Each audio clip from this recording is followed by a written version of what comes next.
अस्सलाम वालेकुम दोस्तों, उम्मीद करता हूँ कि आप खैर खैरियत से होंगे। भाई साहब ने क्वेश्चन किया कि मेरी आंखों में खारिश होती है, उसके लिए कोई मेडिसिन बताएं। दोस्तों, अगर आपकी आंखों में खारिश है, जलन है, आंखों में दर्द होता है, सूजन है, स्वेलिंग हो गई है, या आंखों में से पानी या कई दफ़ा झिल्ली नुमा कचरा आता है जिसकी वजह से आप जब आंखें खोलते हैं तो उसमें दर्द होता है और आपस में जुड़ी होती हैं, या अगर आप एथलीट हैं, प्लेयर हैं, कोई गेम करते हैं तो खेलने के दौरान आपको बहुत ज़्यादा पसीना आता है, पसीने की वजह से जलन शुरू होती है और बाद में आंखों में दर्द शुरू हो जाता है। तो आज मैं आपको ऐसे आई ड्रॉप्स बताने लगा हूँ जिनकी टोटल प्राइस जो है वो यूएई में 20 दिरहम है।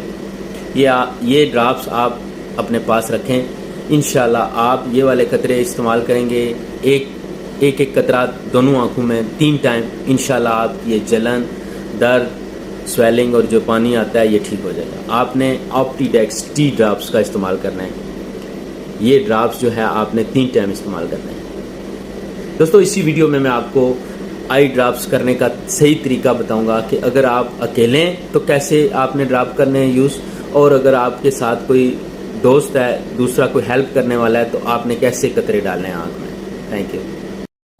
अगर आपके साथ कोई पार्टनर है तो आपने ऐसी पोजीशन में सर रख कर आँख के निचले हिस्से को प्रेस करके एक कतरा आँख में डाल दें और उसके बाद साफ़ टिश्यू के साथ आँख को साफ़ कर दें। और अगर आप अकेले हैं, आपके साथ जो है वो दूसरा बंदा हेल्प के लिए नहीं है, तो फिर उसके बाद आपने ऐसे आराम से इस पोजीशन में बैठ जाना है और फिर अपने आँख के निचले हिस्से को प्रेस करके एक कतरा आँख में डाल दें।